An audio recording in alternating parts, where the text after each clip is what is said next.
So while I'm working hard, slaving away, making this Fortnite documentary 2.0, it's taking a long time. I have a lot of to talk about this game. I thought, it's been a while. Why not make a video to just keep you guys at bay? You know what I'm saying? This video is the top 10 creepiest soundtracks in Breath of the Wild. Alright? If you enjoyed this video, leave a like and please give me a little bit more time on this Fortnite documentary. It's a huge video, and given that fact, it's gonna take a little bit. But make sure you leave a like if you keep coming back on my videos. Subscribe, okay? Oh, and speaking of creepy sounds, you already know I got my Doom Card shirt on. You know what I'm saying? Respect. Doom Card set. And my Michael Kors PJs sitting here comfortable, bro. Give me some respect. Talking about creepy sounds. Anyways, let's get into this. Just recently, I came to the realization that Breath of the Wild has the best music in video game history.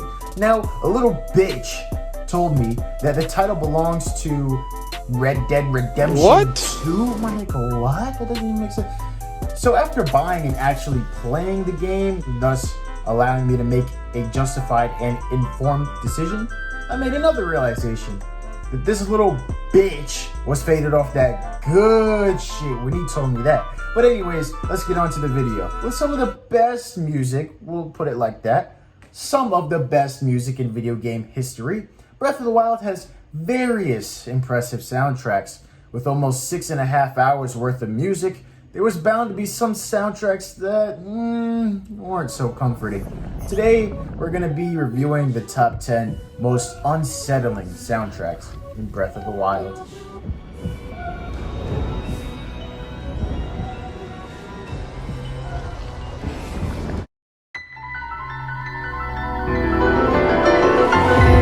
At number 10, we have the Guardian Battle soundtrack. This is everybody's worst nightmare. Hearing this soundtrack is the equivalent of hearing your alarm clock at 6 a.m. or 7 or whenever the fuck you wake up. Automatically, this soundtrack will remind you of a traumatic incident that you cannot erase from your past. It's not necessarily creepy. It's not creepy at all. Actually, it's just daunting. I mean, who hasn't ever in the history of Breath of the Wild since March 2017 had a problem with killing a guardian? I mean, there's no one. No one has never not had a problem with killing a guardian. And this is why this soundtrack comes in at number 10.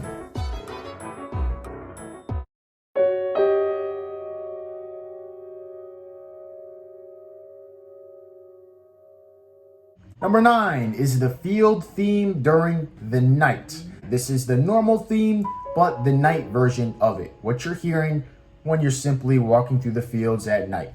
All right, so this again isn't a creepy soundtrack. It just does a great job of making you feel alone. But you're gonna spend a lot of time in the game at night anyways, so there's really no point in being scared of this soundtrack. And I mean, you're gonna be doing so many other activities that produce so many more noises. So I mean, it's not bad at all. The soundtrack itself isn't really scary at all, but I'm just saying, you shouldn't be scared of it regardless.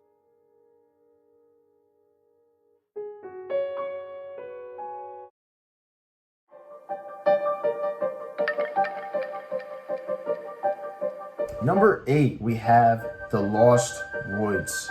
Now, lots of mystery surrounds this soundtrack. It sounds mysterious. It does a good job in getting your mindset in an appropriate place for the missions surrounding this track. Usually, the soundtrack comes on when you're in the Lost Woods, or even worse, in the pitch black woods, which resides behind the Lost Woods. I mean, again, this soundtrack, just like the previous two, isn't necessarily creepy, but it's just mysterious, you know what I'm saying? It's not the most settling. It sort of puts you on edge, and it makes you want to figure out the situation so you will no longer have to be in it for that period of time, if that makes sense.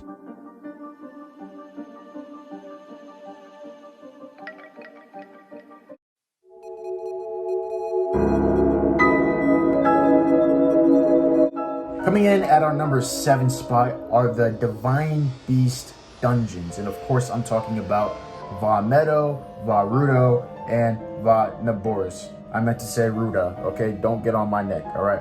Stop. Combining all of these because they sound pretty similar with very minor changes to fit the setting. All of these makes me feel as though something is lingering over me. I'm in a giant labyrinth filling out puzzles with the chime in the background similar to the sound the blights make when they spawn in. This makes me feel as though doing these puzzles is insignificant compared to the grand scheme of things. Something awaits at the end of this, and I'm helpless to know until it's too late. That being said, these soundtracks all have second halves. Meadows and Rudania's sound much better, more calm, and more upbeat compared to their first half. Naboris went for the same feeling, but the creep factor was still lingering. Ruda's, however, only gets scarier, but Rudania's soundtrack didn't qualify in this pick because the second half of the soundtrack, which is, again, a lot more upbeat, a lot more relaxing than the first half, presents itself very early on in the mission.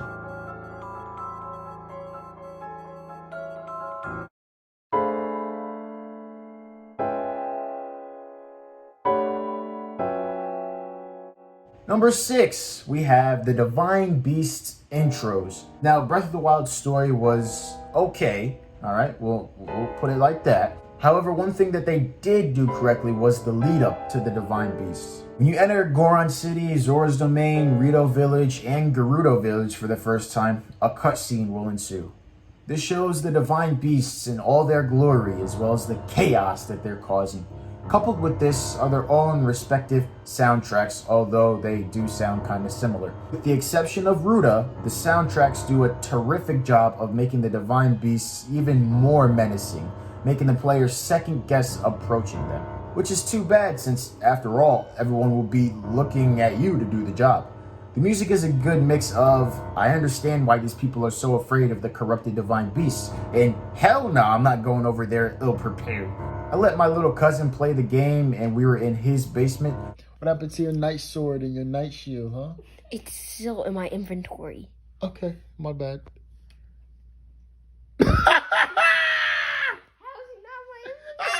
How is it not in my inventory? Despite his basement being big as hell, fully furnished, and the place where I had to sleep after watching all those damn horror movies. Anyways, the music scared him, and I, for one, could understand why.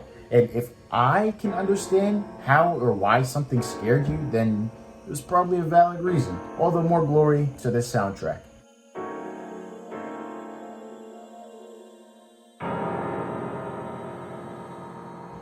Number 5, the Beast inhabiting the castle.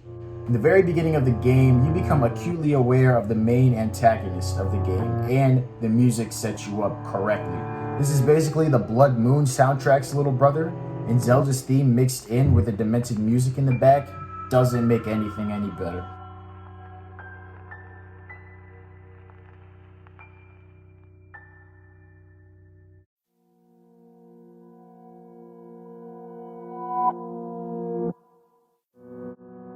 Number 4, Omen of the Blood Moon.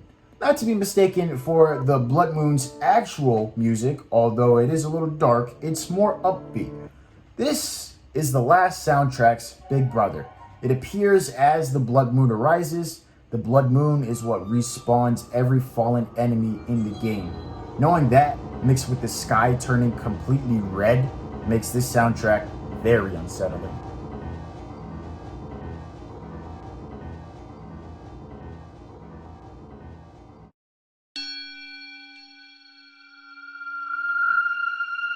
Number 3, Lord of Satori Mountain. Now, I know what the team was going for on this one, okay? The soundtrack attempts to make you feel as though you've stumbled upon an ancient legend, which is what happens in game. However, this soundtrack never fails to send chills up my spine. I mean, I'm not being serious, we're talking about Breath of the Wild here, okay? Another interpretation is that the soundtrack makes you feel as though you've stumbled upon something mysterious, and you begin to chase it, only for it to disappear. But for me, it makes me feel as though I'm being watched. And whenever I turn around to address that feeling of eyes on me, there's nothing.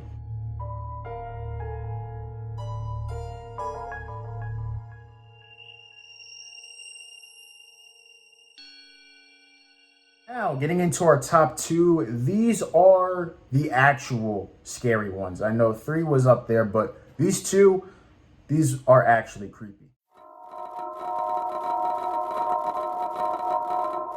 In our number 2 spot, we have Kilton's theme.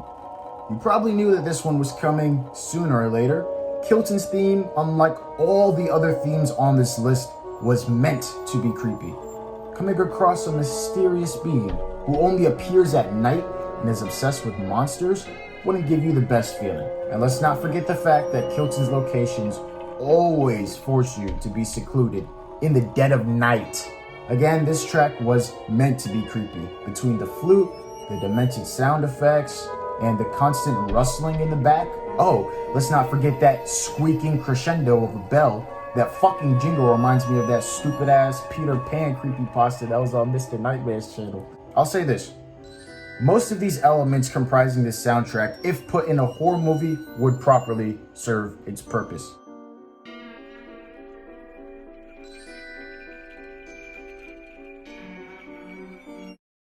Now, here is our number 1 spot. Possessed Naydra. You might have seen this one coming, you might not have. Nevertheless, this is by far the creepiest soundtrack in the game. It's basically a flip of the normal dragon theme, which is fair because this is the theme that plays when you're fighting a malice corrupted Naydra. Everything with the music when finding the Chinese themed dragons reminds you of good luck, peace, happiness, and prosperity. However, hearing a soundtrack that is supposed to be the exact opposite of that soundtrack gives off the same effect. When listening to this, I feel like a fucking curse has been placed on that ass. The prosperous and soothing hums from the normal soundtrack were turned into dark and twisted ones. The main theme of the soundtrack, which once sounded like fortune, sounds like I'll never be fortunate again.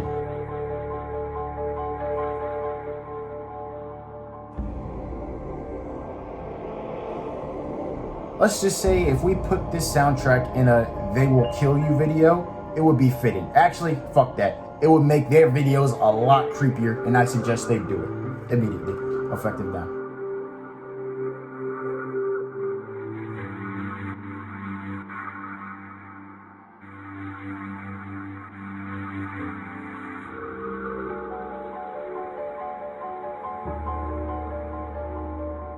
In conclusion, even these creepier soundtracks in Breath of the Wild fit the mood of what they were intending to do, making the divine beast more menacing, symbolizing how the dragon has been corrupted with malice, giving Kilton a creepier mood. Creepy or not, it does its job in contributing to the best music in video game history. If you enjoyed the video, make sure you leave a like so I can make more top 10s similar to this. Love you all, and catch you guys next time.